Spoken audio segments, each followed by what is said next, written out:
Why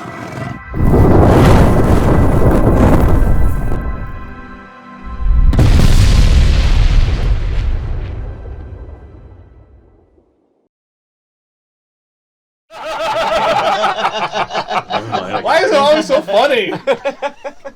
Because Colin is so sincere. He's so sweet. He is so sincere. Speaking of being sincere, I sincerely welcome you to Basements and Besties, the Dark Lanterns of Sharn, an actual play of A5E Level Up by Ian Publishing. That's what we're doing here tonight, you guys! Yay!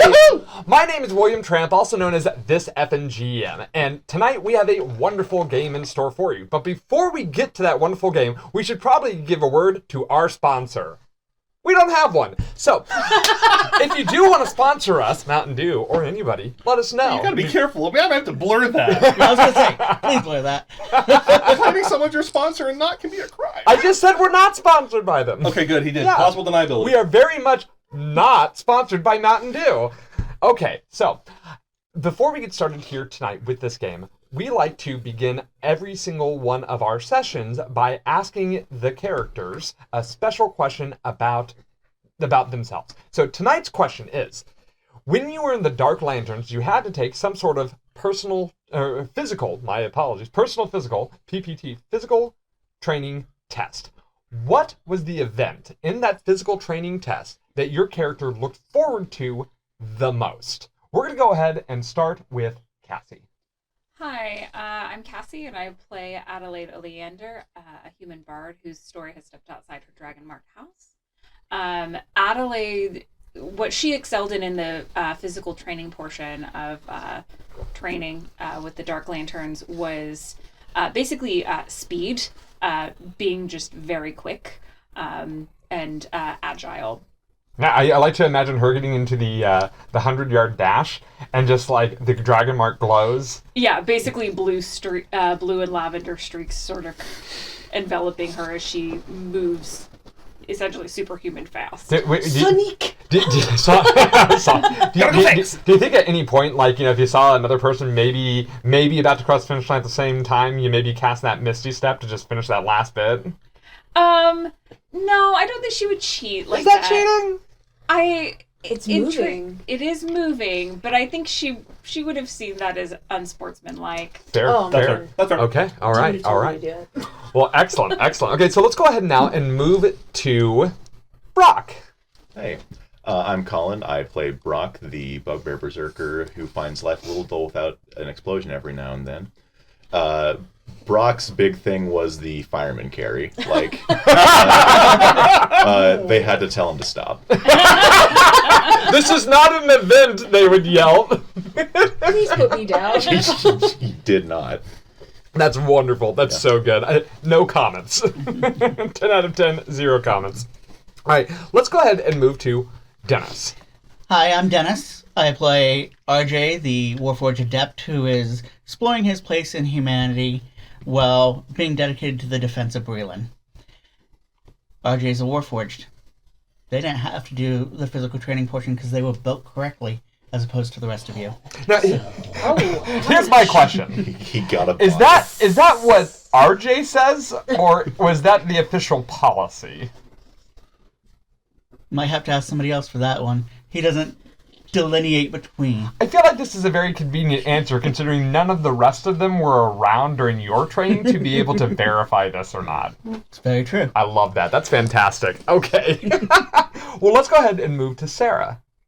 Hi, I am Sarah Tramp, and I am playing Deetra, a human rogue trying to find her place in a world without war.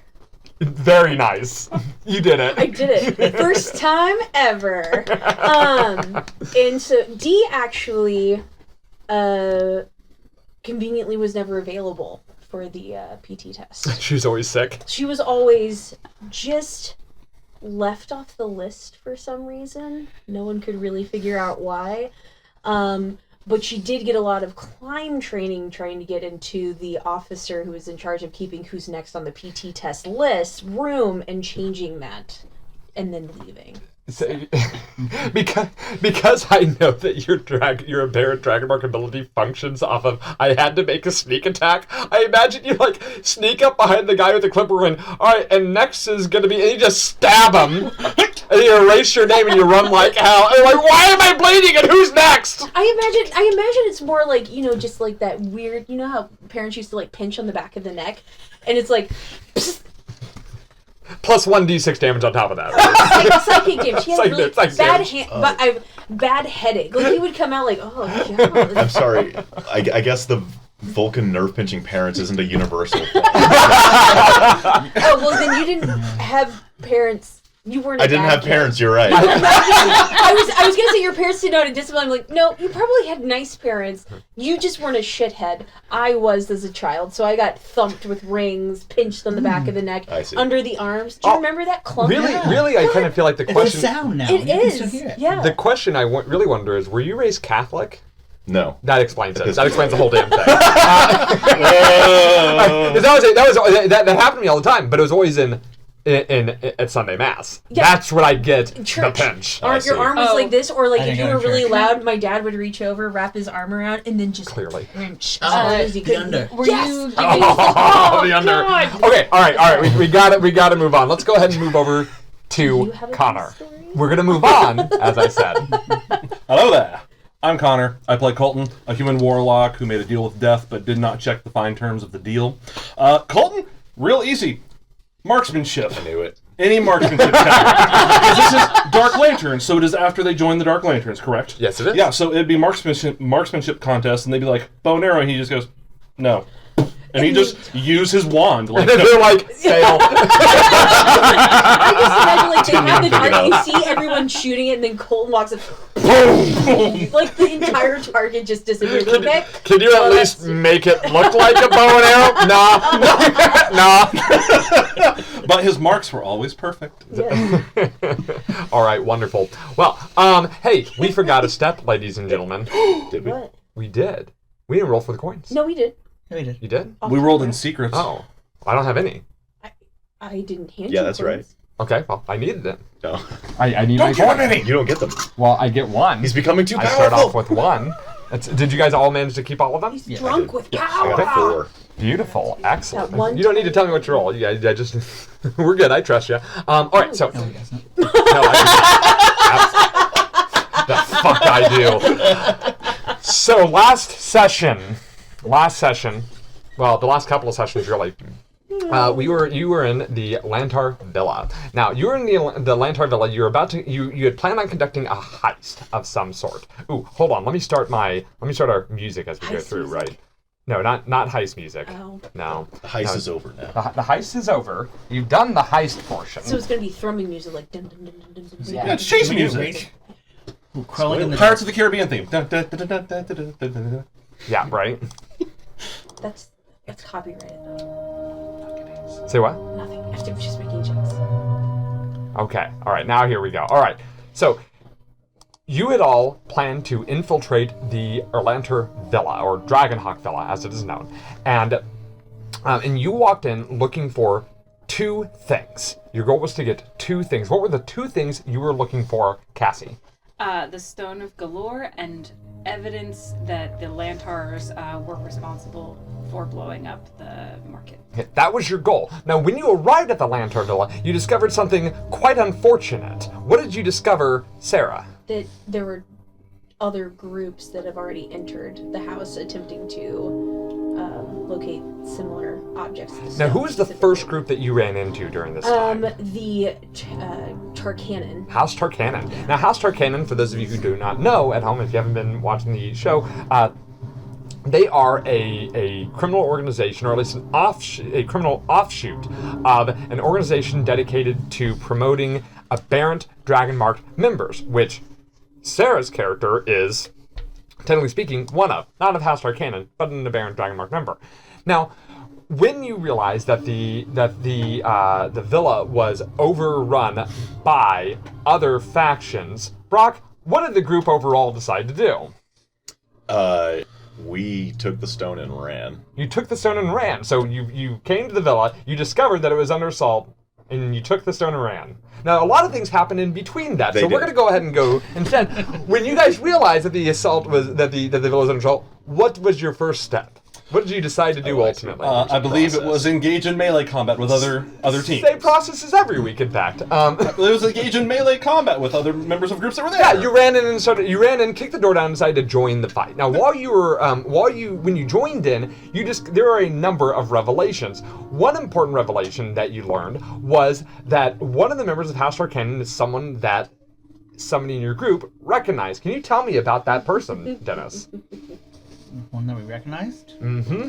He wasn't there. Oh, he wasn't there when you learned. Well, he was here at the table when I explained it, though. But that's okay. Yeah, it was the person that she tried to manipulate and never got name or No name. no name. The guy who was found at the fireball Yeah, blast, yeah. who was also blown up by the fireball. Well, it turns out he's a member of House Tarkanan. Yeah. Now, what happened to this man again by the end of in the Lantern Villa? You guys defeated him and captured him? No, he also left and we still don't have a name. Yeah, we're really good with this guy. Fantastic. And he definitely knows us by now, though. Fantastic. Well, speaking of knows you, another group did join, as you mentioned. Another group did join the combat, and they apparently seem to know you guys as well. Hey, Colin. Yeah. What do you know about this other group? Are you now? sure you want to trust me with this now? We know that they are principally changelings. Changelings? Yes. Yes. RJ had run into one of them that we believe was also scouting out the villa nearby during the day before. Mm-hmm. But did we ever confirm that they were connected to? Not Okay. yet. We've never voiced it. It's never been. We have suspicions, but yeah. Suspicions, but nothing confirmed yet. Okay. And the business you're in, confirmation is everything. But we don't have time to confirm No. that. You don't have time for a lot of things, but you did have time to grab some important things. Cassie, what did you guys grab from that villa before you started to make your exit? We found some diary entries from. They're actually from Elias Erlanter. What's the other thing you found?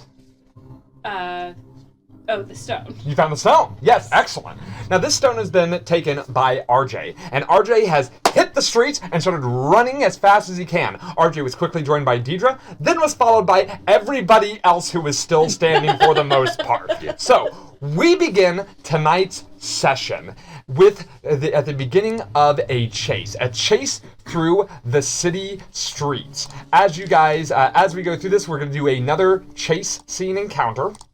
We love those, right? Right. Woo! Okay. Now, as it stands right now, like any other chasing, this is a skill type challenge. You guys need to achieve 6 successes to be considered to have gained the victory. Because RJ took the initiative and started running as fast as he can, and Deidre joined him as fast as they could, I have given you guys 1 victory point starting off. You have a boon of having 1 victory point ahead of others. Now, the downside is that the victory point that the nimble right. Give the pin to us. Do we need? Let's take a moment. What do we need? So we aren't going to use that for this. We will use this bucket filled with pens, including these wet erase ones. That's what we were looking for. No problem. So real quick. So I have given you your team 1 victory point to start off with. I've also given the changeling faction 1 victory point as well, because they are moving fairly swiftly. Now, the Nimblewright is also catching up to you guys pretty quickly, but Harabash is also part of this and kind of dragging behind. Either way, it's going to be your teams versus their team. Now, tell me real quick, Dennis, RJ is the one with the stone, okay? Currently, yes. What is RJ's goal right now? RJ's goal is to lose all trailers. He wants them not on the trail of us anymore. Sounds good. You want to lose your tail. Okay, excellent. And then, where's your end result? Where should we expect your end result to be? Eventually back at our headquarters. Excellent, excellent. That sounds great. So, we're going to go ahead now, and we're going to begin. We've already rolled initiative, ready to go. And the first up is Deirdre. Deirdre is running with at pace, keeping pace with RJ, and knowing that she's going to be able to pull ahead because of the benefit that I'm so sorry, I forgot your name. Adelaide gave her, she takes the stone from RJ and then attempts to beat feet by doing the ninja hop up the buildings to try to break a line of sight with the people on the ground. Excellent. So you're trying to parkour up the get a higher vantage point. Okay, excellent. This is effectively a climb, is what you're trying to accomplish. So I'm going to actually ask here for an athletics check, specifically climbing or jumping, whichever one. Since you did mention jumping, climbing or jumping. 17 plus 1, 18 plus 1, 19. Okay, that is a success. And that's that one. Okay, excellent. You've earned one victory. You earned one more victory point. Now, as you are running through the city streets, you are running through the Ambassador Towers district. You can see, as you have gained a higher vantage point, you can see the flags of most of Corvair's nations fly in this district, hanging in front of the monumental embassy blocks that fill this area. You can see below the crowds include people of all races and many different ethnic backgrounds, even at this time of night. Now, we're going to go ahead and move from Deirdre. We're going to now move over to my apologies. It is going to be the Changelings. So at this point, we're going to say that the Changelings, now fully focused on what's happening here, have sort of shed their disguises, so that way they can more focus on what they are trying to do to capture you. So you can see these featureless whitish gray faces, these pupilless like milky white eyes. Both of these apparently men are wearing like leathers with vests over like leathers and vests of bright colors, and they each have wands in their hands as they're tearing off after you. So what they are going to do here, as Deirdre is the one here who has the stone, I think we're going to see them. I was on the wrong page, right? Ooh, Will, thanks for keeping the fiction. Okay. Okay. So you grab the stone and you start taking a higher ground. You're looking around for a place to. You're looking around for the next point to jump to. You see one of the changelings behind you, and they're already kind of aiming towards a nearby rooftop, sort of like running at that angle. So you go ahead and feint to a different one to try to maybe throw them off a little bit. But as you do so, as you turn, you see on that other rooftop is the other changeling. Realizing that they were trying to basically steer you in a specific direction, you don't fall for it and keep moving. So they did not gain a success there. Next, House Lantar faction. So we've got the Nimblewright. The Nimblewright is also attempting to kind of parkour up the area here, trying to make sure that they can get into a position where they can follow you just as well without fully losing sight of you. The Nimblewright does succeed and is keeping pace with your group. You can hear Hrabaz, the half-orc captain of the guard, kind of running on the street, kind of yelling out, "Oh!" kind of like maybe calling out directions from the street itself while moving through these crowds of people. Okay, we'll move to Colton. Colton actually thinks that might not be a bad idea, and seeing where Deidre is and that they are so hot on her tail, he's going to try as best he can to keep an eye on everyone who's chasing us, keep track, and try to throw directions up to Dee, like, hey, they're coming up on this side, hey, go down this way, to try and keep her situationally aware and just keep every enemy in his line of sight. Sounds good. So you're trying to assist Deirdre, and what I want you to do is give me a perception check. With pleasure. Ooh, that is a nat 20 for 25. Oh, that is wonderful. With a nat 20, you do get something amazing. You do get a little bit of a benefit out of this. Let's go ahead and see what A5E is going to give you. Hold on here. Let me see. I forgot that nat 20s existed. So... Same. We roll so few. Some days it's like they don't exist. Okay, your ability to call out is actually unnerving some of the enemy factions after you, to where they now see you as a credible threat to their operations. You actually get a expertise dice on intimidation for the rest of this challenge. Hot dang. Yeah, wonderful. Yeah, beautiful, beautiful, beautiful. Okay, from Colton. Yeah. Okay.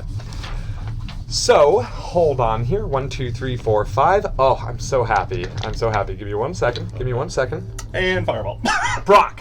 Okay. Brock. Yeah. As you are tearing off down the street, trying to keep an eye on what's going on, you notice something odd. Kind of hovering in the air, you see like a shadow kind of pass over you, and as you look up towards maybe seeing somebody on top of the building, you actually see a glowing, or you see a floating, not glowing, floating orb with little tiny tentacles, little eye stalks coming off of it. You recognize this as a gazer, one of the beholderkin, has sort of come out and it's sort of joined the chase here. As it appears, it looks at you with one of its eye stalks. Meet your eyes there, and what I need from you is I need a wisdom saving throw, please. Okay. I believe in you. You shouldn't. I got a 12. You got a 12. Okay, so you feel your heart like skip a couple of beats as you feel this overwhelming sense of dread. Well, not quite overwhelming because you managed to push through it. Okay. The gazer then, in your moment of kind of trying to catch your breath and understand what's going on, the gazer sort of leaves your line of sight again. But you know that somebody else has joined this chase. Okay. Okay. Great. So we're gonna go ahead and go to RJ. So as she took off, and then I saw RJ saw the changelings go up, but lose that whole costume to kind of make people almost like in their way, distract them. He actually acts in fear and starts calling out, monsters, creepers, help! Okay. Specifically pointing at them. So while I know that you're trying to give a deception, it actually sounds like you're trying to scare them as a result of this. Would I be fair in saying I was trying to perform. Trying to perform? Oh, Yeah. Okay. All right. But I mean, I can do No. I'll go with that. So go ahead and give me a performance check.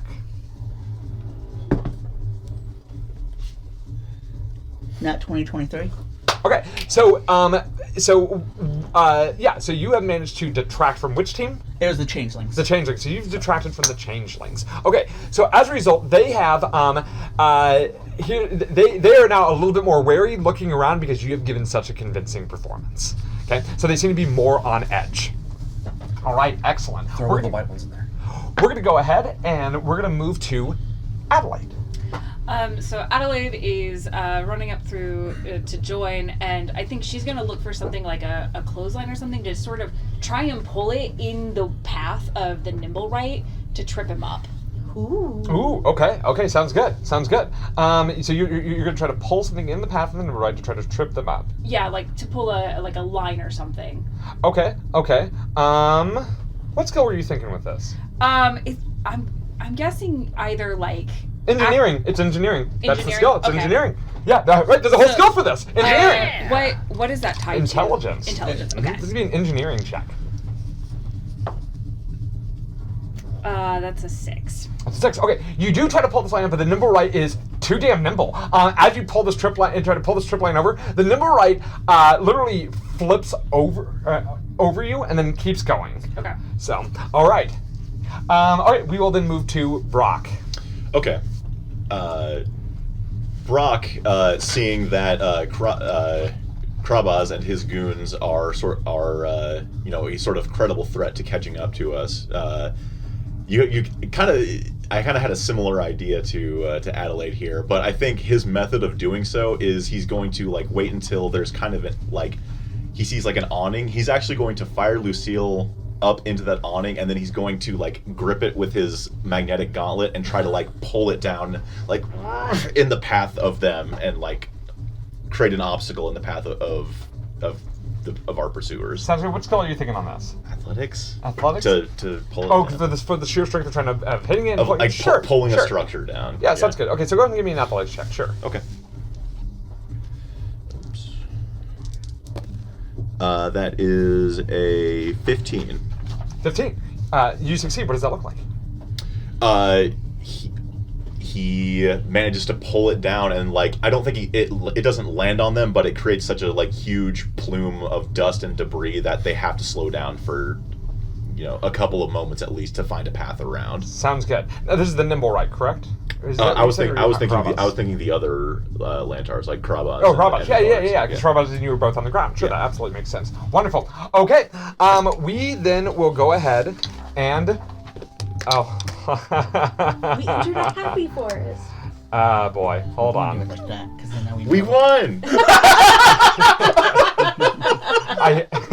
Everyone decided to be friends. Yeah. And I told it to Luke, but it absolutely told me that I'm an idiot. Disobeyed. Yeah, right. Okay, so we're gonna go ahead and roll for complications. Okay, so as you guys are moving through this district, the two of you, Adelaide and Brock, who seem to be somewhat relatively near one another, sounds like, a street performer sees what you're doing. You see a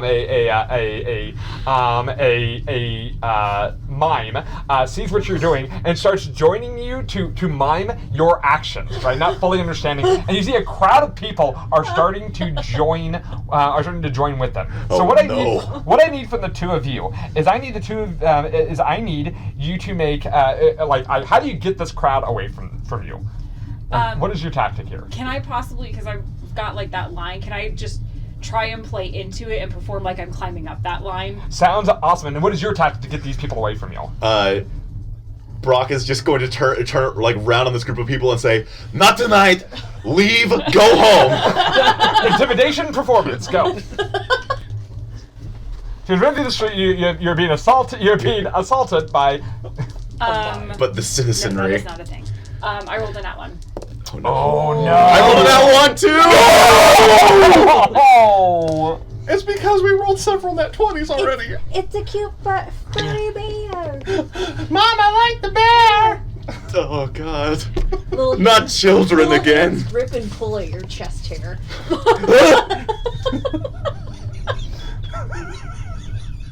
That sounds so painful. It is. Okay. While you were trying to try to do this performance, first of all, how did it mess up?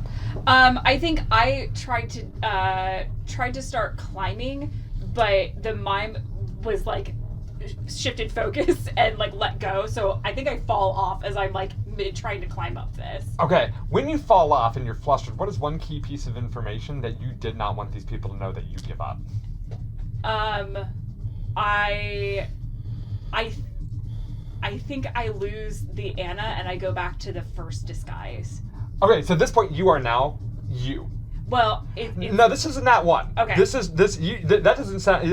I lose a disguise myself, another disguise. No. You gave up a key piece of information, so it sounds like you gave up your disguise. Okay. So as you hit the ground, your disguise falls up enough to where it's like you are you right now. Now you're in this, and you are you.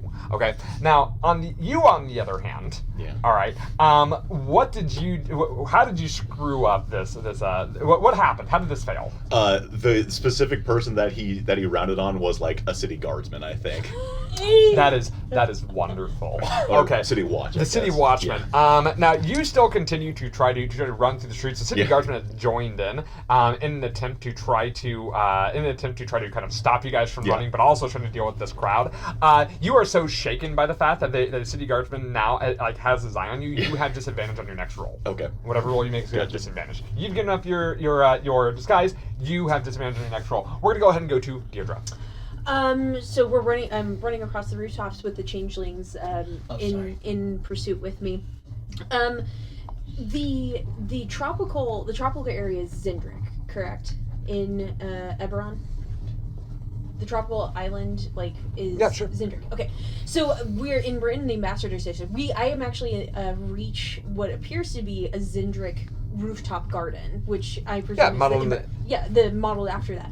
It is and two changelings are waiting for me at this edge, and I hear the flow of water coming down from the roof.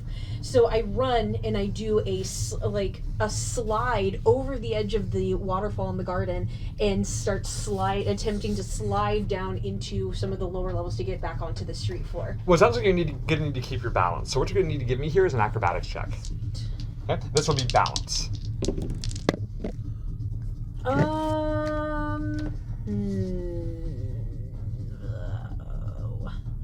would like a coin, please.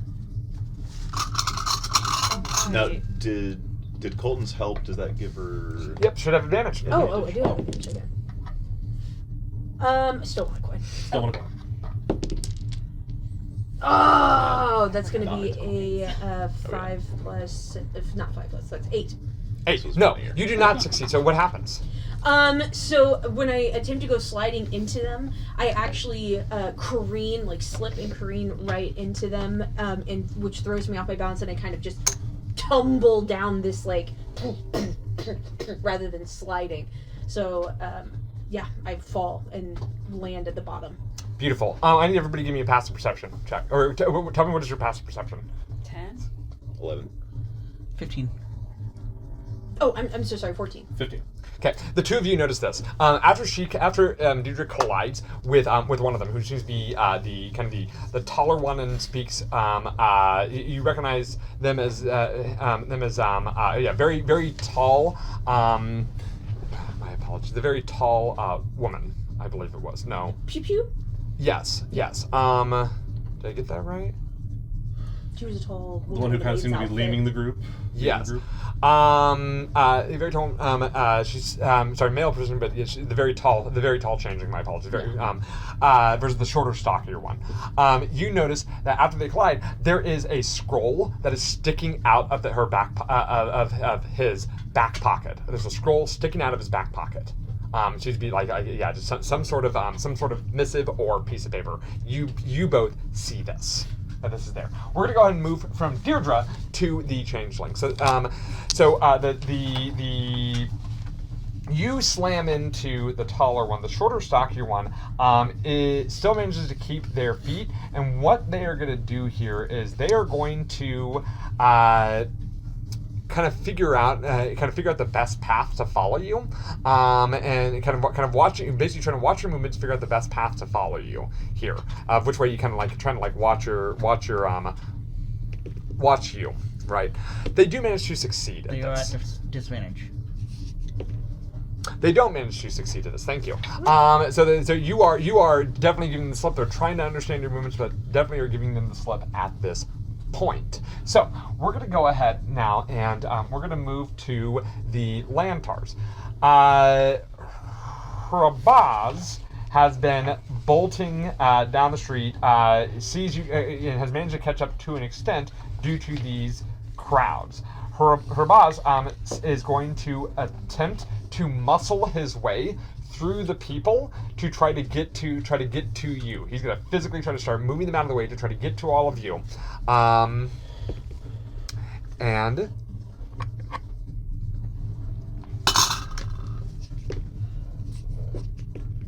okay, but also gets caught up within the crowd. So Hrabaz is having a difficult time trying to keep up with all of you. Meanwhile, the number right is still bolting across rooftops. We're gonna go ahead and go to Colton. All right, so seeing as how they see me as they're pretty clearly worried about me, I'm going to go ahead and try to capitalize on this. I'm going to focus on the Orlanter group, specifically Orabas, as we kind of move along, the crowd's moved, and I'm going to turn, draw my weapon, not intent to hit anyone, but try to just like shoot in their direction, kind of summoning up what little magic I have left to look intimidating, and just try to get them to like they have to stop. Trying to freak them out, sure. So what I need is a intimidation check. With pleasure. And this is at the Lantar group, correct? Yes, this is at like Rabas, yeah. Yep, sounds good. 12 plus 14. 20 dirty. Excellent. You have managed to freak out Hrabaz, who is having a difficult time trying to take cover and a bit too afraid of taking any more hits, since he's already taken a lot out there. Cool. So, also cursing about the audacity to shoot in the city. The audacity. The audacity, right? Okay. We are going to go ahead and another fleshy orb appears as you break through the crowds, and you see that it. Hold on, actually, my apology. I rolled the wrong person. No, it's you. So you see a fleshy orb of eye stalks kind of appear out from around a tower as you are breaking away from that crowd. And I need you to give me a wisdom saving throw, please.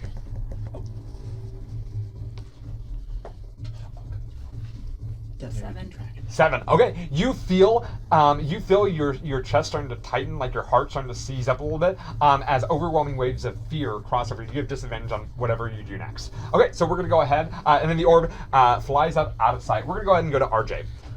So, seeing Deidre fall into into them, and now there's like this group of people, RJ's going to kind of pull the John Wick of sliding through people, and go by her and snag the rock and keep going. Sounds good. So there's like a garden party then in the Zendra garden that she was in, right? You're sliding through people, so I'm guessing you're like sliding through like the garden party, and then then you reach down to the bottom of the little waterfall, grab the stone, and then and I'm going to continue to go through and actually like head into a group of people and stay with it. Okay, traveling with. Okay, so it sounds like you're trying to hide within that group? Yes. Okay, so I need a stealth check. Do it.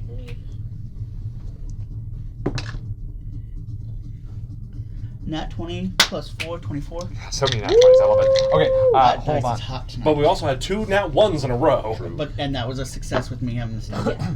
But guess what? Hey, you may you have such confidence with your ability to blend in the crowd. Maybe it's because you finally look like a person due to that sweet disguise. You take 10 on any stealth check you make during this. You can assume you rolled a 10. Oh, Okay. nice. Sounds good. So okay, so it sounds good. We're gonna go ahead and move. So you have got the stone now, and we're gonna go ahead and move to Adelaide. Adelaide is breaking off from the crowd.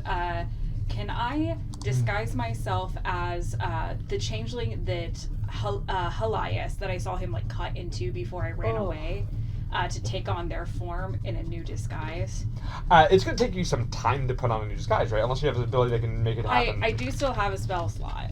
Okay, so do you have the disguise self spell? Yes. Okay, excellent. So I will let you go ahead and make a charisma deception. Okay. And I have disadvantage. Okay, well that was a 19. So the 8 plus 5 would be 13. What went wrong with that? I think because I saw this person dead, I lose some of the details, and I'm in something, but I don't think it's going to convince them. They saw what their friend looked like in the disguise. Yeah. It's too vague. Sounds good. It's too vague. Yep. Sounds good. So we're going to go ahead and move from Adelaide to Brock. Okay. I think, let's see. Brock does eventually manage to sort of break from the crowd a little bit, and kind of finds his way to the garden party.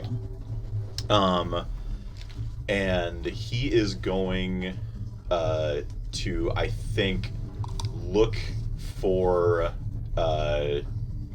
in an effort to buy RJ some time. He is going to look for. He's basically going to be spotting the changelings in the brush and like trying to warn RJ of when they're catching up to him. Give him a perception check. With disadvantage. Still not bad. It's a 16. Okay, sounds good. So RJ, you have you are assisting RJ, Yep. which gives RJ advantage on his next roll. Sounds good. We're gonna go ahead and move from Brock to okay. So as you guys are running through the city streets, you soon leave the Ambassador Towers district and you move across the bridge over to Middle Dura. In Middle Dura, you find yourselves in the Bazaar district.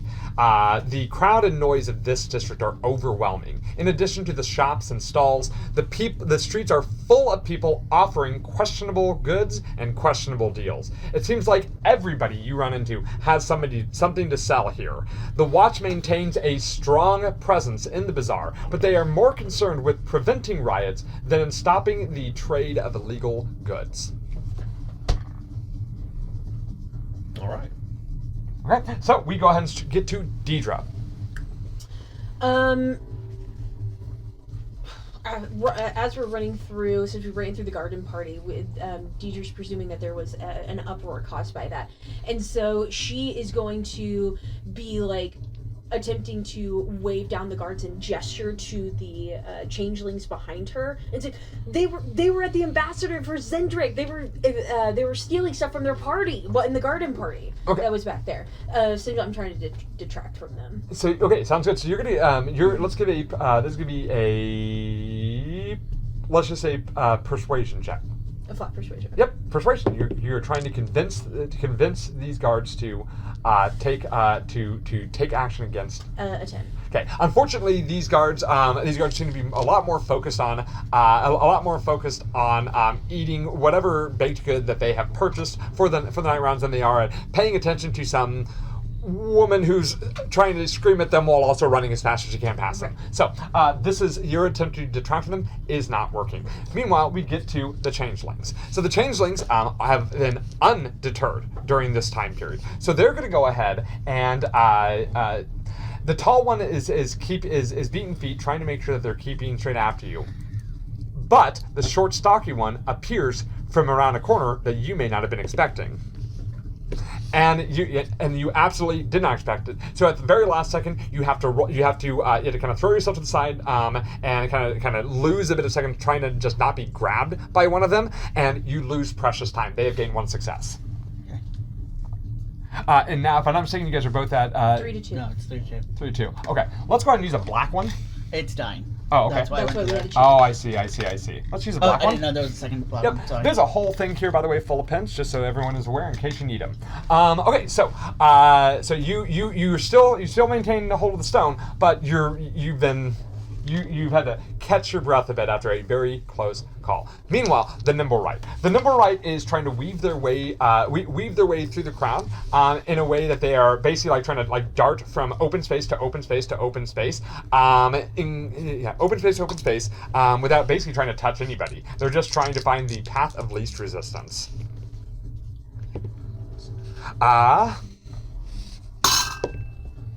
And they are managing to do so. So they get through the some of the crowd through the bazaar, doing just fine. Oh, I'm sorry, they have disadvantage. Okay. Yep, they managed to do so. So they are catching up as well. So we're gonna go ahead and move to Colton. Well, seeing as how people are starting to really get caught up with us as we try to weave our way through this bazaar, Colton is going to try and take some heat. Who has the stone currently? RJ. He's going to try and take some heat off of RJ. He's going to try the good old fake pass. He's going to try to get up to RJ and make it look like, hey, give it to me, and try to deceive them into thinking he now has the stone to try and get some of their attention off of RJ. To try and, I guess let's detract from the changelings. Okay, sounds good. This is going to be a sleight of hand check, actually. Right on. So this is going to represent your ability to get that fake acting. Well, sleight of hand or deception, whichever one you want to do. Sleight of hand or deception. Are they both dexterity? Sleight of hand or deception. Charisma or dexterity. No, either one's fine. Pick one roll. Not 20 for a 22 on a deception or a sleight of hand. On a sleight of hand. Jesus Christ. Okay. I'm going to roll a 1 in every combat we have for the next 3 sessions. Yeah, same here. You said that was changelings? Yeah. Changelings. Yep. You have never felt this good when being. You haven't been this physical in quite a while. It's been a while since your last physical training test, and you're feeling good about this, right? Like you're like wow. You've been able to. Whenever you take any healing for the next 24 hours, you're going to double it. Woo! Yeah. Yeah. It's a satisfying exhaustion. Satisfying exhaustion. Man, I feel great. It's a good burn. It's a good burn. Okay, so all right, so sounds good. We're gonna go ahead and move to the geysers. A fleshy orb kind of appears from out behind of a market stall as you are you're turning around, kind of watching these two groups gaining on you. You turn around, there's this fleshy orb behind a market stall in the bazaar, sort of kind of pop out of nowhere and shoots a little eye beam at you. I need you to go ahead and give me a wisdom saving throw, please. I hate these gazers. Hate them. 10? Unfortunately, you for a moment lose any advantage you had. Oh man. As you stop and sort of just kind of stare off at the gazer, transfix. At the last moment, you manage to break it and keep going, but you've lost your advantage. Yep. So disadvantage, advantage, canceled it out. So we're gonna go ahead and move on to RJ. So he went and distracted one group, and RJ got this gazer beam, and he's just trying to shake it off, and so he melts back into the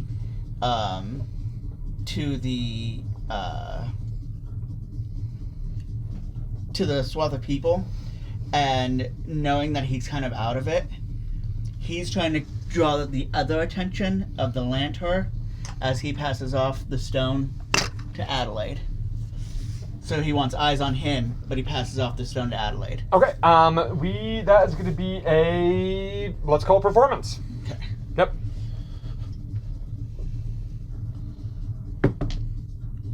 Uh, 22. Okay, so you do manage to pull the attention for a moment. Adelaide, you get the stone. You have advantage on your next roll as RJ has just aided you. Now, Adelaide and Brock, I do want to point out that as time has been running on, you also, everybody at this point has noticed that one of those changelings has a scroll sticking out of their back pocket. Before the last round, only they could see it, but now everybody can kind of notice that they have this. You have the stone, Adelaide. What are you going to do? Adelaide is just gonna let that Orion energy she's gonna haul ass. And just try and weave as fast as she can through the people. Acrobatics or agility. Yeah. Is that, I don't know what. You need to look. I'm just waiting for you to stop so I can tell you what I need. Okay. No, it's acrobatics, yeah. So you're trying to weave through the people. So this is going to be acrobatics.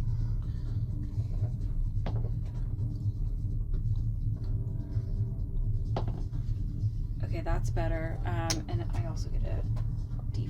Yes, you do. The Dragon Mark gives you expertise on these rolls. I just realized that today.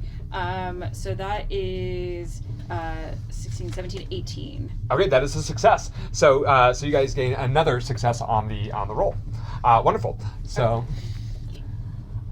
all right. So Adelaide has the stone currently. Brock, we move to you. Okay, Brock is going to.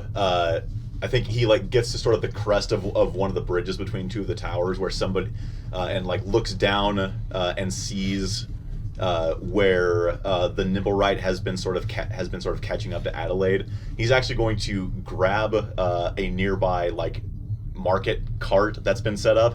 He's going to grab it and sort of size up the angle and kick the brake off and send it rolling down the hill after it to try and make it collide with the Nimblewright. Okay, so that sounds like an engineering check to me. That's kind of what I would. Yeah, no, I love it. like I love it. going This would be for. engineering. Yeah. I'm gonna. Do we have a coin? Yeah, we do. We've got plenty of coins. Try to re-roll it. Oh, I don't like paper at all. Paper scares me. That's marginally better. That is 13. Unfortunately, it's not enough to Dang. help. Or it's not enough to help. What happens? Forgot to account for static friction. God damn it. It's halfway down. It goes. Well, that would be kinetic friction. My fucking apologies, Alan. Yeah, no. It basically comes to a pathetic, unsatisfying stop about a third of the way down the bridge, and he kind of briefly turns back to the shop owner and says, "Sorry." All right, hold on here. Oh, don't it? I'll come back and buy something later.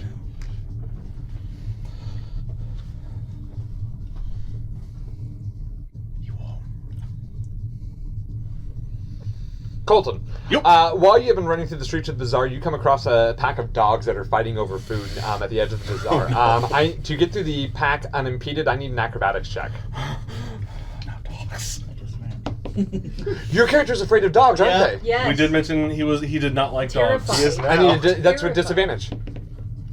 Well, the good news is it's still a 14. That is enough to get through. Okay. So it does not hamper you in it does not It's it does not hamper you in any way. Deidre, we come to you. So I'm sorry. Actually, hold on. My apologies. You guys got a success on the last one, right? Yes. Yes. You move into you should be at this point moving into Redstone. Yeah. Am I correct? Yes. Yes. Oh, Redstone. So you're moving up the district. And you're now in Upper Dura. Handsome towers of red marble and granite, packed with various shops and crafters, offer a seemingly endless array of goods. The brick-hanging streets are filled with milling customers and the occasional unfortunate begging for copper and silver.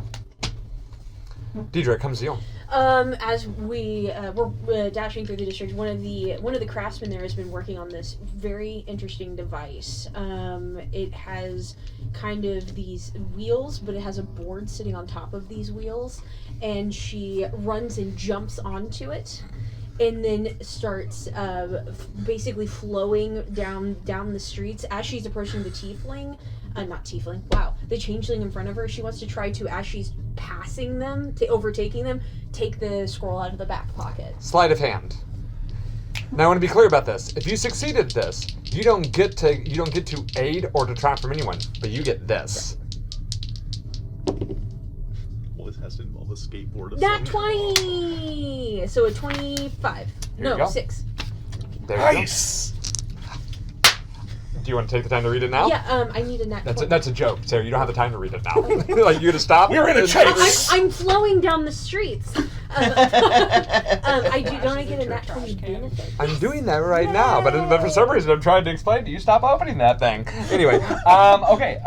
It's a natural thing. It is an impressive success. You impress others with your physical feat. You get you have an expertise dice on intimidation and your persuasion checks, because you look so fucking cool on that totally not a skateboard. Yeah, yeah, exactly. totally not a skateboard. You do notice that there's a small child now running after you, screaming, "Give me back my skateboard! It is not yours. You can't keep this. Will doesn't want to go through the police thing again." So we're gonna go ahead and we're gonna go to the changelings now.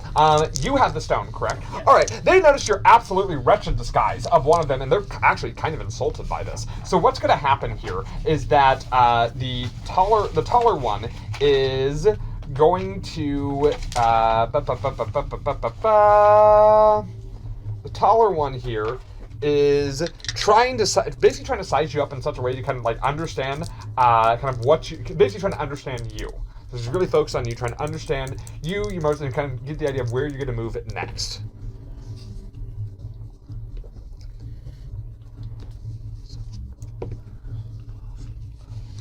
Nope.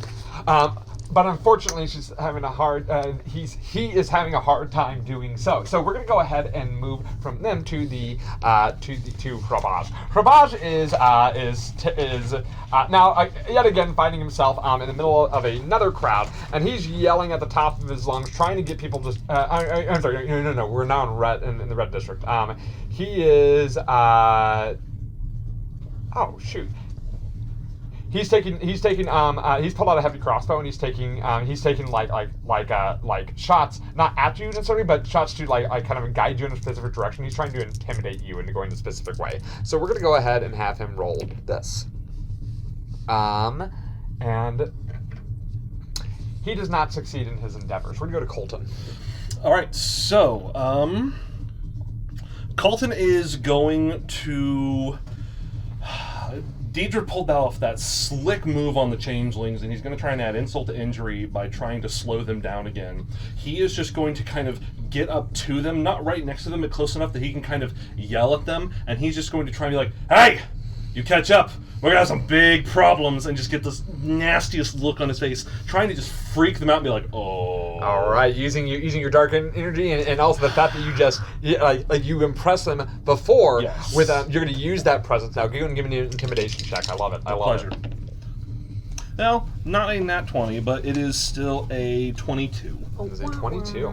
All right. Well, that is definitely enough. So you go ahead and detract from the changelings. Okay, sounds good. So the changelings have been detracted from. We're gonna go ahead and move from Colton to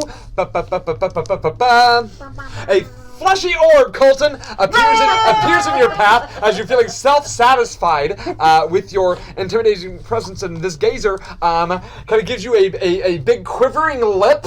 Like you see a big tear well up as one of its other eyes just aims at you, and you see this waves of power coming off of you as it gives you the saddest puppy face. Give me a wisdom saving throw, please. Getting mixed messages here from this thing. Very confusing. 23. You are not charmed by its antics, and you can still continue to move forward unimpeded. We're gonna go to RJ. So RJ sees the lantern trying to intimidate, and so he actually, as the arrows are shooting, he actually darts in front and gives him a separate target, but he's like bouncing around and rolling around trying to distract him from having a clear target at Adelaide. Okay, so you're like trying to like dodge in the way of this. Yes. Okay, so we're gonna do an acrobatics check, I think. Okay. That sounds about right? Yeah. Acrobatics is you're trying to use your antics to distract physically and 15? 15, that's a success. You managed to detract from the Lantar faction. Okay, we're gonna go ahead and move from RJ to Adelaide. I'm gonna try and pull a feint. Like I'm gonna go to the left, but I actually like slip into the right. Coming into a side alley or something? Yeah, sort of. Wonderful. I don't know if this would be like deception, that I'm deceiving what path. No, it sounds like deception to me. That is. Oh, she does not have advantage on this roll. But I'm gonna go ahead and use Intrepid. So that's 16. That's a plus- human ability to re-roll one check. Rolled a 1. So 17. 17, that is enough. So you managed to get a success for your group.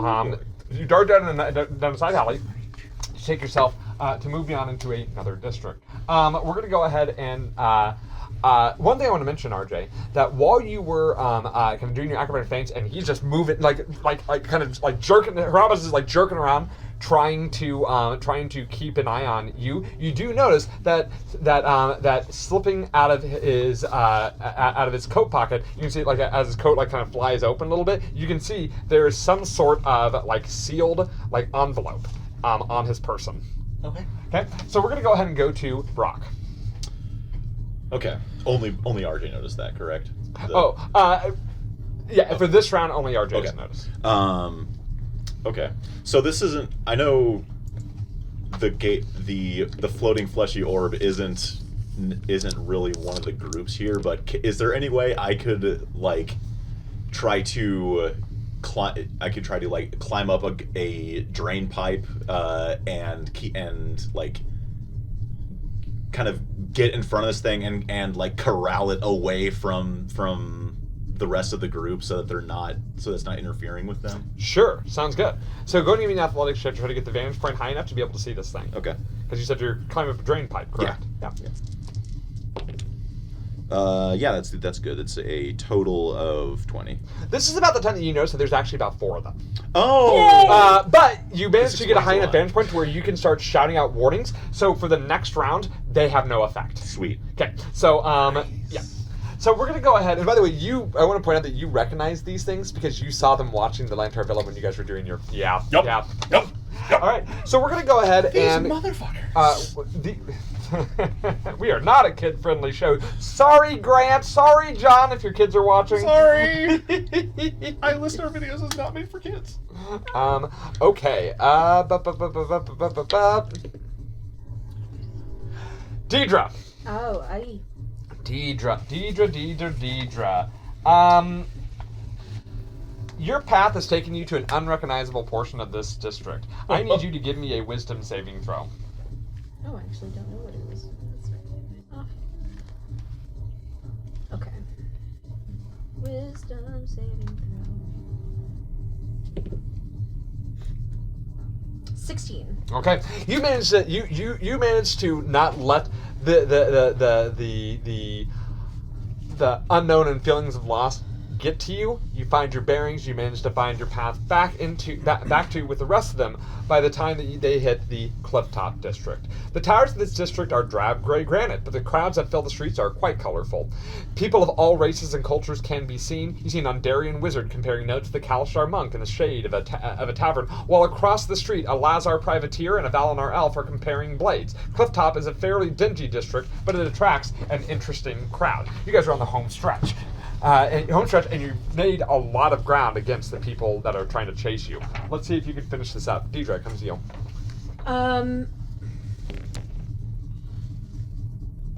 So I see the Alantar, and I can't pronounce the other one that was with him. The two groups comparing the two men. Changeling. Comparing swords. You're talking about the Lazar and the Valinar elf. Valinar. Sure, you see those two people Lazar, comparing okay. swords? Yeah. I am actually going to. I want to detract from. Oh, they both have detract. So they're both already detracted. Oh. I want to. Okay, so I'm going to explain this and see if I can aid, because I want to then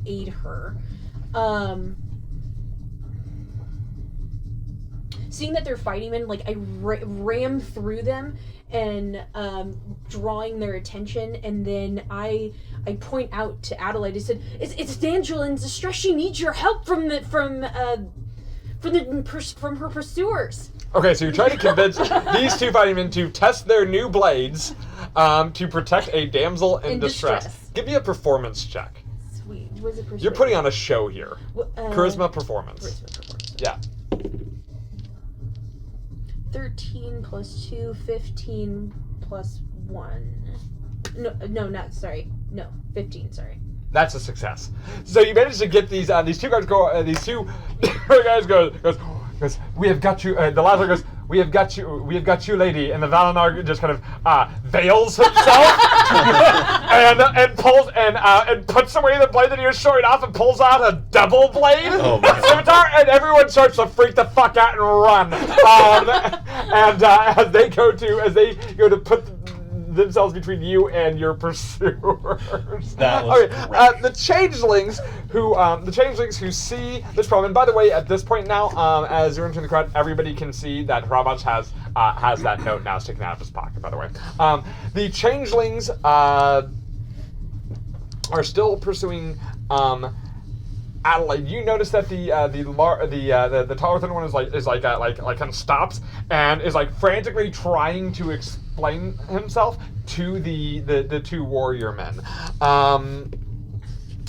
But the stocky one easily moved around the crowd unnoticed, and you didn't even realize it until you were in an alleyway, and they were they are the next person to enter that alley. So they get a success, and so they have a success here. Okay, so we're gonna go ahead now and move to the lantern. The nimble right is pushing the nimble right is now trying instead of trying to weave through the crowd, seeing these people freaking out and moving around. The nimble right has leaped up on top of some of the market stalls, is now trying to just bounce across the thin beams that keep up the cloths there.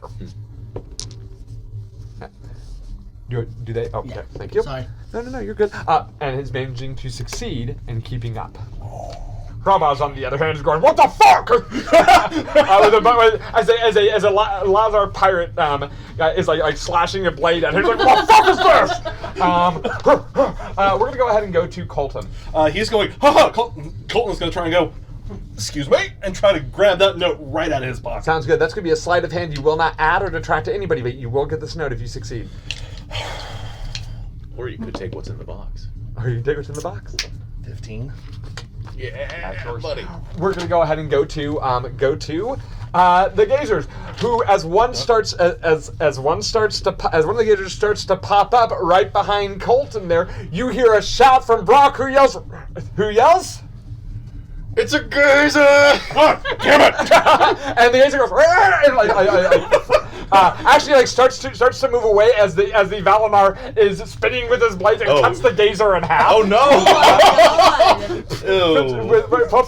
And you see Hrabaz, who's Hrabaz go. I'm sorry. The changeling go, "The fuck!" We go, "What the fuck?" And we're gonna go ahead and go to RJ. Okay, so Adelaide has these two bodyguards now, but the Nimblelight is running across. Mm-hmm. I'm gonna try to see if I see where the Nimblelight is, and if I do, I'm gonna point them towards it so it can interrupt its path. Okay, so you're trying to it sounds like I don't know if I have it. It sounds like you're trying to divert their attention to it. Am I correct on this? Yes, that'll work. Okay, so what I need here is I need a persuasion check. Okay. It sounds like you're trying to divert their attention to it.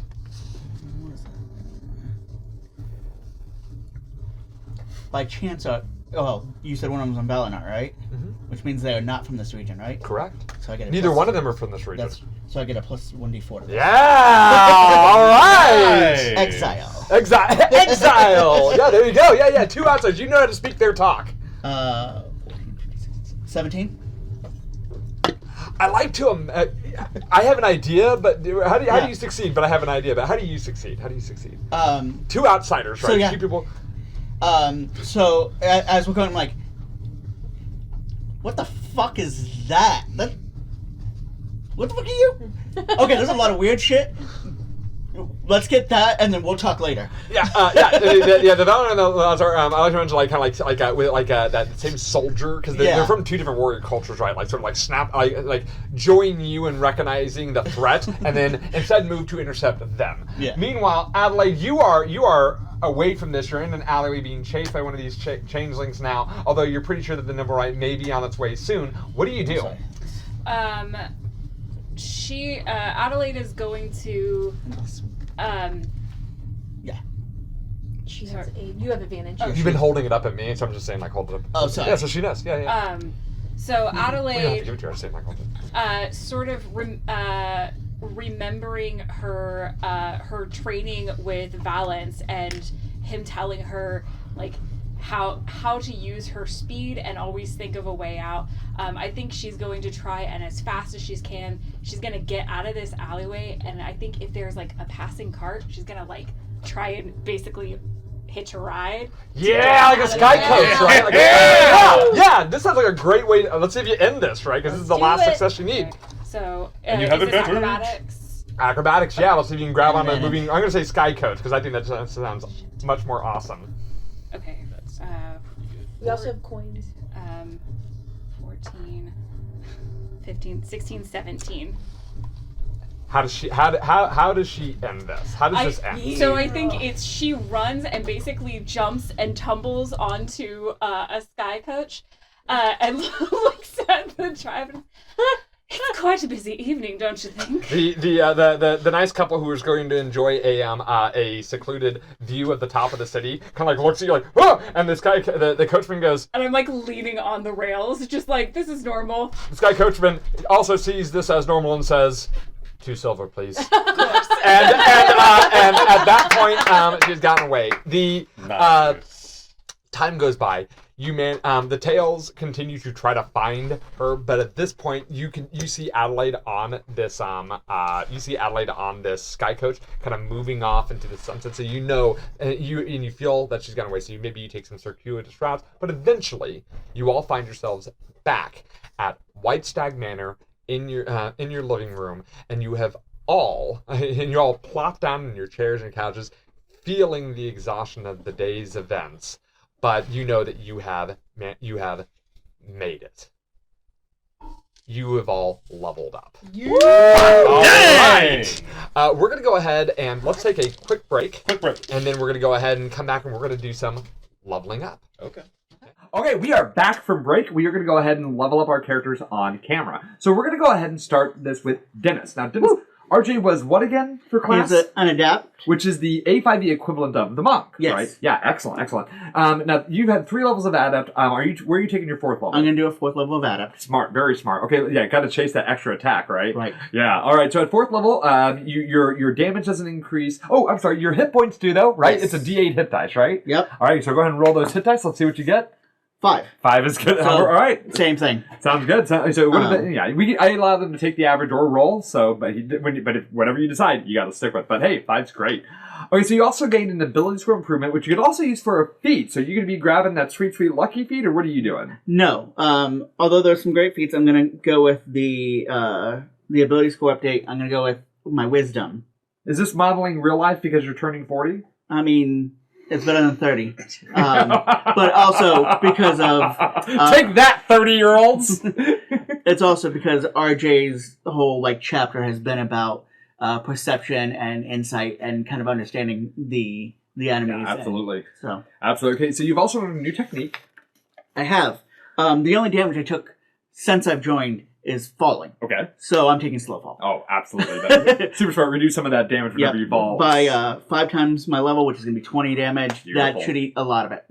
All right, so focus feature. You got a new focus feature as well. I did. It's called a battle meditation. I can use, as an action, I can use 1 hit die and recover 1d4 exertion point. Oh, that's beautiful. Okay, that's wonderful. Yeah. And how much would we have loved that in 5e for monks? I'm just Yeah.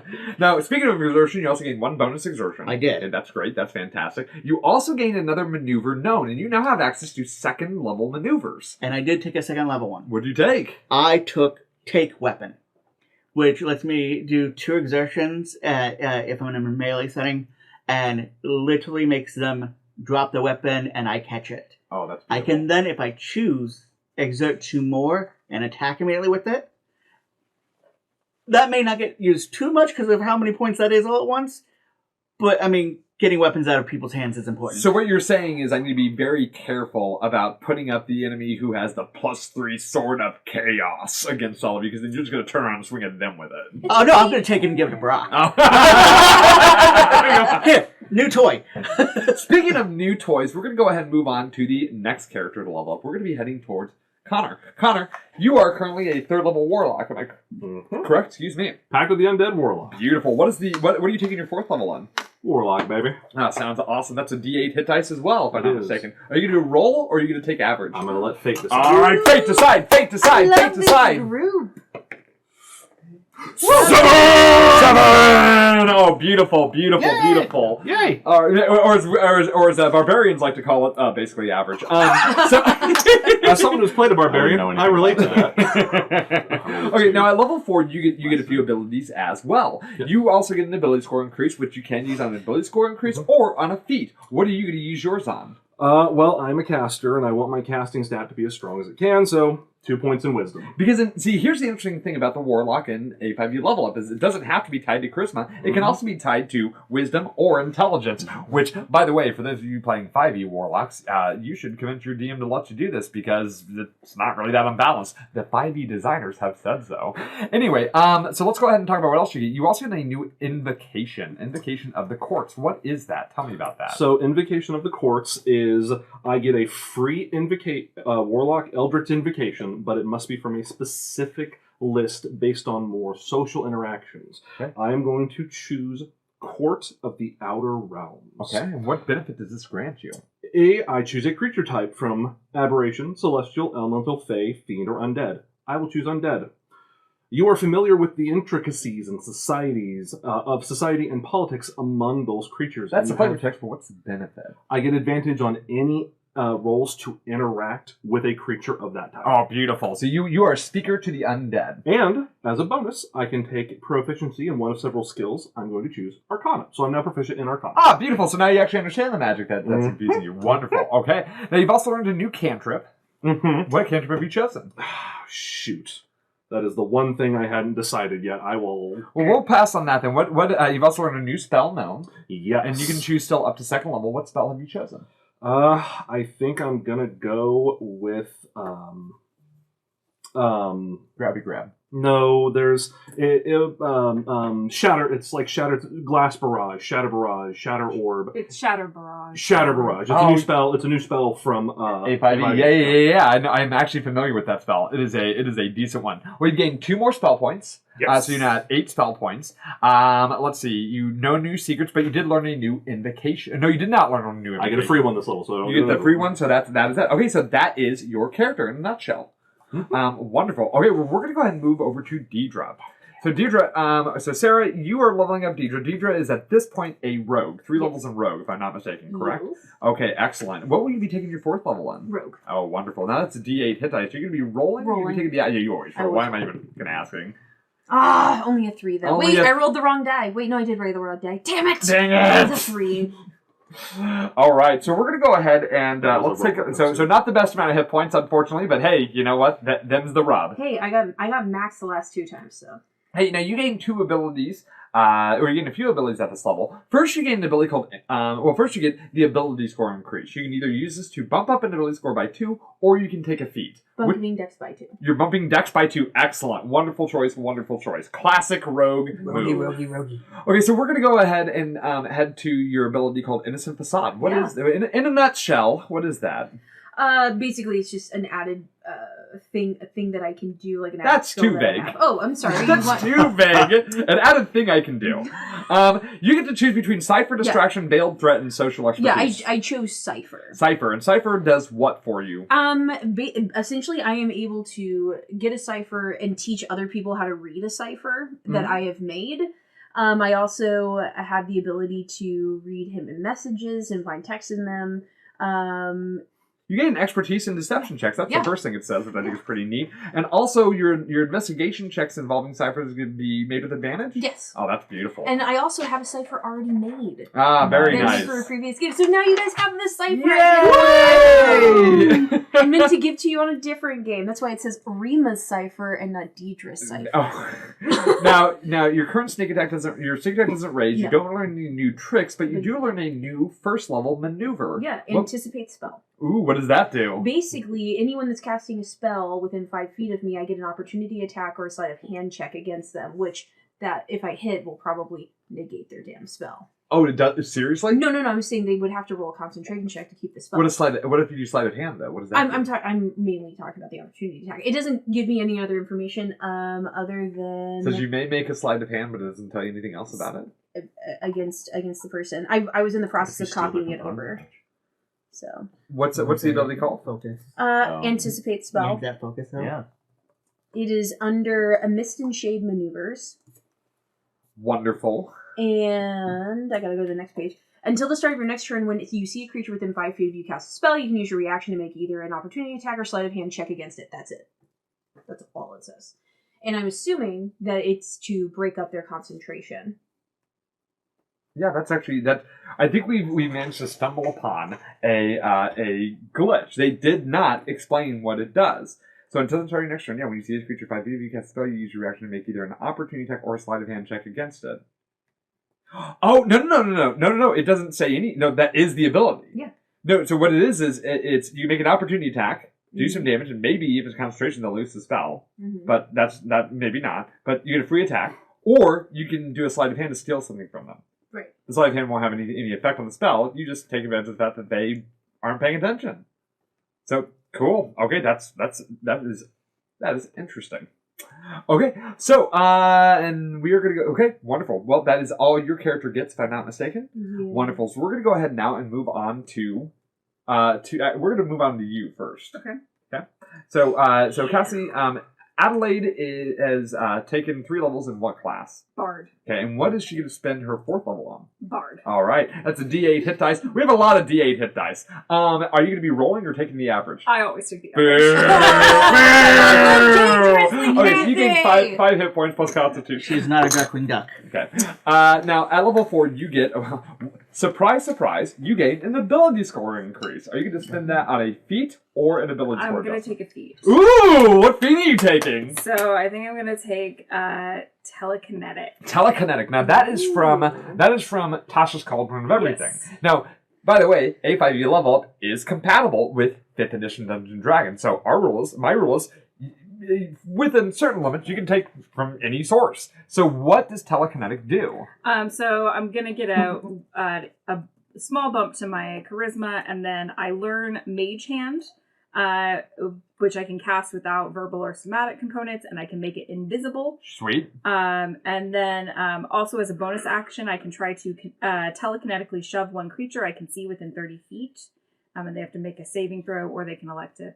Okay, that's wonderful. Now imagine the reason why, and this happens a lot. I've noticed that Mage Hand, Invisible Mage Hand, comes with a lot of like psychic type stuff or like telekinetic. So I think the intention necessarily isn't that you have Mage Hand as much as you have short range telekinesis, right? Mm-hmm. But that's just my thought. But however you're going to flavor it, I can't wait to see how you flavor all this. That's awesome. That is a fantastic feat. So you also get a couple of other abilities, if I'm not mistaken. You get your first Bardic Legend. What is that? So I am trying to figure that out as well. But basically, I write or create a bardic tale of my adventures, which takes whatever form I want. And when you enter a settlement and spend a day recounting the tale, the reputation of me and my allies starts to grow. So we can receive local quests suited to the exploits detailed in the legend. And when we rest in the settlement that knows our bardic legend, you and your allies regain all spent hit dice over the course of a long rest. In addition, you gain expertise die on prestige checks made in the settlement. We haven't really touched on prestige, though. We aren't using prestige, actually. That is I have a couple of personal reasons, but overall, we don't really use that that portion. So, but that's okay because it still gets other abilities, so you're not necessarily losing things. So basically, again, the beautiful part about this, it looks like, is from what I'm sitting here looking at, is if you are in a settlement that you have gained a reputation, and we're going to say that I'm going to probably say that you've gained this reputation, at least if nothing else, in the clifftop, that whenever you guys take a long rest, instead of gaining half the hit dice you spent, you gain them all back. So beautiful. That's freaking fantastic. Okay, so let's go ahead now and see what else you get. You get an ability called Battle Hymn Focus. What is Battle Hymn Focus? So basically, my battle hymns, which I don't think I've actually used my battle hymn yet. You have not. At the end of another creature's turn, I can use a reaction to activate a battle hymn, and which would replace any current activated battle hymns, but I wouldn't have to expend a new bardic inspiration if I wanted to change. Oh, that's awesome. I can just do that as a bonus. Or no, it's just a reaction, sorry. In addition, I can choose one of the... there are 3 different things that I can choose for my Battle Hymn Focus to take. I'm choosing the second one, which is your Battle Hymns can affect a number of additional creatures equal to your Charisma modifier minimum 1. So instead of my Battle Hymns affecting 1 creature, it can now affect 5. You have a 20 in Charisma? No, it's additional, so it's 4 plus the additional 1, right? Oh, yeah. A number of additional creatures. Okay, now, I thought it replaced with a Charisma. I misread it. I was like, what? No, I have an 18. So you can get, wow, so you can affect the whole party. Yes. That's amazing. And you also have a new Battle Hymn. Yes. So I already have Song of Clarity. I am going to take Harmony of Pain. Harmony of Pain. I'm looking forward to getting into some situations where we actually get to see the battle hymn. For those of you at home, if you remember 3rd edition Dungeons & Dragons, bards used to have the bardic music ability, which is like this kind of aura thing that they had going on. And the A5E bard has brought this back and calls it the battle hymn. Now, speaking of crazy things that you can do, you also get a spells. So if I'm not mistaken, you get a brand new cantrip. Yes. And you get a brand new spell known, as well as another 2nd level spell slot. What's the new cantrip you've taken? I'm going to take Light. Light's great. I don't care what anybody says. Light's fantastic. So, be quiet, Colin. What's the new spell? What's the new spell you've learned? Can be a 2nd level. I've kind of been flip-flopping between a couple of things. I think I gotta think of how this works with her magic, but I think it might be Silence. Beautiful. Okay, I love it. Silence is good. Very good in our line of work. Yes. So you got 2 anti-spellcaster methods right now. Did you, by the way, pick your cantrip? Yes, Chill Touch. Chill Touch. All right, wonderful. We're gonna go ahead now and move to our last is Colin. Certainly not least. Yeah. So, Colin, you have taken 3 levels in Berserker. Yeah. My bad. Legally distinct class. Legally distinct. Okay, and I assume you're going to be taking your next level in Berserker. You assume wrong. What? I'm taking a level of Artificer. What? Yes. Specifically, A5E's version of Artificer. A Barbarian Artificer. I love this so much. Yeah, the A5E Artificer is probably the most different class. It's very different. It's very different. Mm-hmm. Okay, well, the first thing we need to know is that, first of all, you get some, multi-class benefits? Yeah, so when you multi-class into Artificer, you gain proficiency in Engineering, which I already have, so I replaced the proficiency with, I believe, Performance. Okay, sure. Yeah. For acting, specifically. Clearly. Yeah. And then you also gain proficiency in Tinker's Tools, which, again, I already have. I instead decided to get Leatherworker's Tools. That makes sense. Yeah. Okay, yeah. And acting, leather, they go together. Exactly. Wait. Don't read too much into that. I assume your armor and weaponry all stay the same. Yeah, it does not give you any armor or weapon proficiencies if you don't already have them. Didn't think so. Well, let's go ahead and talk about your hit dice. You're now at Sure. a D8. D8. Dice. Yeah. You get a roll or take average. Roll. Yeah, roll. This has only gone badly for me before, but here we go. Here we go. I got an 8. Oh my god! You can't do it as a Berserker, but you can do it as an Artificer. I almost made up the difference from rolling that 2 on last level. So that's another 11 hit points. That Very is nice. That is crazy. Okay, so you do not get an ability score adjustment. Instead, No. you get a ridiculous amount of stuff really, really fast. Yes. So first you get Artificer Spellcasting. Correct. Now, there's a lot to go into with Artificer Spellcasting, and I don't really feel like taking the time to read the whole thing. But in a nutshell, how does Artificer Spellcasting work? The basic gist of it is rather than having spells prepared, you instead create spell inventions, each of which allows you to cast a certain spell. Right. And you don't have spell slots. Instead, when you cast a spell, you roll like some sort of dice, right? Yeah. When you cast when you use a spell invention of a first level or higher level spell, after you cast a spell, you roll a die, which you starts as a d4. If you roll a 1 on it, that invention breaks until you can repair it during your next long rest. Wonderful. So that's how they mitigate the spell slots. Instead, it just breaks. It just falls apart. Too much energy. Yeah. Too much power. Yeah. You also get 2 cantrip inventions, which don't suffer from that same drawback. Sense. Now you have how many first level spell equivalent 2 items? Which one do you? So I actually haven't had a chance to make them yet. That's fair. But next long rest, I'll look into it. And other than that, you can swap out your spell inventions each day. Yeah. But you have to spend 1 gold per spell level each time to actually create it. Oh, yeah. Good. Yeah. Good. Yeah. Okay, Craftsman, what does that do for you? That gives me an expertise die on engineering checks and on artisans tools checks and smiths tools checks made to create items or repair weapons. Beautiful. Crafting stuff, man. Tactical chemistry. That's my favorite one. Yeah. Basically, as a bonus action, I can just sort of like, oh, look what I've got in my coat here, and just pull out an item from like a specific list that it gives that I then have to use by the end of my next turn. I like it also because it also can represent like how you just grab random materials and just cobble it together. Just really quickly, grab this, bomb! Yeah, like all of these features that I need to have what are called my tools of artifice on hand, which is basically my spellcasting focus, but I have to use a tool set as my spellcasting focus. You can just MacGyver magic items. I picked Tinker's tools because why wouldn't I? Now, don't forget though that your bonus action will sometimes as a barbarian, so you'll have to decide: am I going to rage or am I going to do this? But interesting choice that you have there, right? Yeah, tactical chemistry doesn't suffer from the rage spellcasting conflict. Correct. So I can still I'm raging, but I want to be able to do something here, like pull out a smoke bomb and drop it, and I can do that. Nothing is cooler to me than barbarian who just starts pulling out grenades, just like bomb. Yeah. All right, wonderful. Well, hey, guys, we are all leveled up, but also we are out of time, so we're gonna go ahead and end the session here tonight. Those of you at home who watched our episode, thank you so much for being here tonight. We really appreciate you watching, and we hope to see you in 2 weeks when our next episode airs. Hey, while you're still here listening to me talk for some reason, consider hitting the like button on this video. It really helps out, get the word out about what we're doing. Also, maybe that subscribe button, because we are almost to our goal of 500, but we're not quite there yet. Anyway, even if you don't, we still appreciate you being here. You have a wonderful night, and we will see you in 2 weeks. In the basement. Yeah!